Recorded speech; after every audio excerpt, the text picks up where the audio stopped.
Before the break, we were talking about how the Canadian dollar was gaining steam against the U.S. currency this morning after a better than expected GDP report. In the currency world, the story of the U.S. dollar is a huge one. We've been talking about some of the fiscal worries in Washington, and you've also heard a narrative around the world of some countries shifting away from U.S. dollar dominance. Now, you've seen some of those themes reflected in the performance of the currency. Are we at the start of a seismic change? We wanted to ask Thierry Wizman, who's the global FX and rate strategist at Macquarie Group, who happens to be here in studio today, and it is great to see you. Thanks for joining us. Thank you, John. You're great at distilling what's happening on the day-to-day. But I think when you look at the longer-term trend of the U.S. dollar, and people see these headlines about, the end of dollar dominance. What is going on in a nutshell? What's going on can't even be described without reference to history. I think that's the starting point. And the history is that over the last 12 years, the U.S. dollar has seen an enormous amount of appreciation, right? We measure it in real terms. What is the purchasing power of the dollar relative to the purchasing power of a basket of other currencies? And by that metric, since 2012 until the end of last year, we had a 40% rise cumulatively in the real value of the dollar. Now, that's taken us to a level where we are very rich historically. The dollar is very expensive on that basis. And we've got for our television audience, we've got sort of a breakdown. This is you really putting together a history lesson here. And this chart basically shows the value of the currency itself at different points in history? Yes, absolutely. I mean, this is a chart based on the Bank of International Settlements, the BIS's real effective exchange rate value of the dollar. It's not religion. There are different ways to measure the value of the dollar, but this is one metric. And this goes back to 1964. And what it says effectively is that we've gone through various cycles since the end of World War II, really, although this chart goes back to 1964 only. And you can see at the latter part of the chart that, starting at around 2012, we've had an unprecedented run in the value of the dollar northward.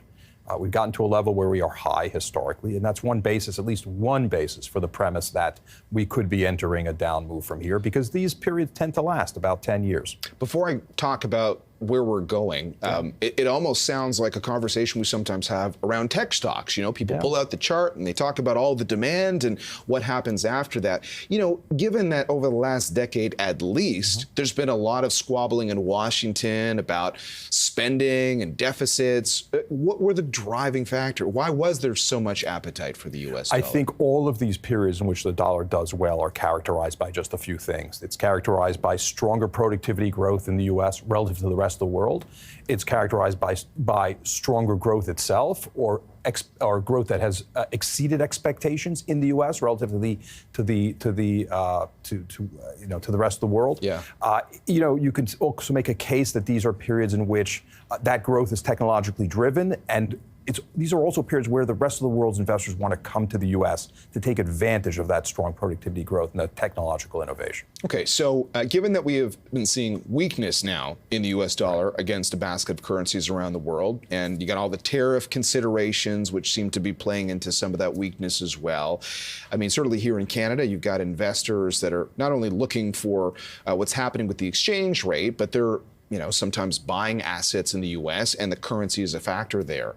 So this whole theme of, central banks wanting to shift away from the U.S. dollar and buying gold and all these thematic things, if we're reaching sort of a point of high valuation for the U.S. dollar, shifting us back towards some kind of normalcy, what do you think is going to happen? What does the road ahead look like for the currency? The road ahead is what you alluded to. It's about diversification. It's that foreign investors, not just central banks, mind you, not just sovereign wealth funds, not just public pension funds, but investors generally around the world are overweight U.S. assets. Now, to some extent, that's the result of the price appreciation of the U.S. stock market relative to other markets. But it's also, to some extent, a reflection of the rise of the dollar itself over the last few years. You have the combination of those two things, and all of a sudden, a lot of events and headlines coming out of Washington that seem to suggest that the U.S. wants to disengage itself from the rest of the world is enough impetus, I think, to start a diversification drive among foreign investors.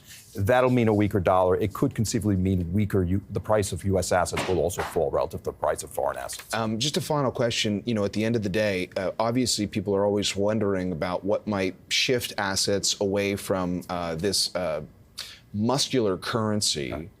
But where would the money go in currency terms if it's not going into the U.S. dollar? So who can carry the load? Great question. Look, even before Liberation Day, even before we had the tariff shock, we were talking about the prospect that we could see themes that would improve growth in the rest of the world.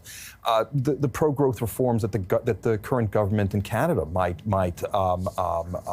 invoke and begin are a case in point. The premise that the Europeans are going to get their act together with regard to defense spending and fiscal stimulus and joint bond issuance is another. The fact that China is stimulating the economy. The premise that Japan is coming out of its deflationary, disinflationary phase in history. All of these things suggest not just that the U.S. has a problem, but potentially also that the rest of the world is getting its act together in a way that allow it to catch up with the dollar in terms of growth and productivity growth. Real good conversation as always, Terry. Thanks very much. My pleasure. Appreciate it. Terry Wizman, Global FX and Rate Strategist at Macquarie Group, joining us here in studio.